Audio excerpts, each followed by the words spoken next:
Ez zara soilik bisitaria. Zu, gonbidatuta zaude. Eta gu, anfitrioi izango gara. Norbaite gonbidatzen zaituenean, ez dizulako edozein toki erakusten.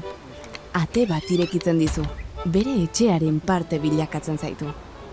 Gonbidatuta zaude herri txikiren bat ezagutzera. Adimen artifizialari baino jendeari galdetzera. Presari gabe sartzera, baimena eskatzera, baina beldurrik gabe eskatzera. Mahai bat, etxeko jana eta birentzako itzordua. Itxura ona ez? Eta ea, erosi hemen gertu.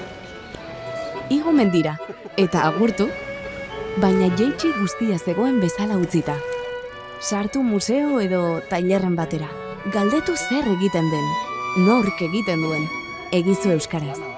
Hemen ala bizi gara eta eskartuko dizugu. Eraman gure berdea, eraman gure zaporea, eraman gure istorioak, eraman argazki bat baino zerbait gehiago, eraman asko eta utzi zure honena. Tolosaldea, gonbidatuta zaude.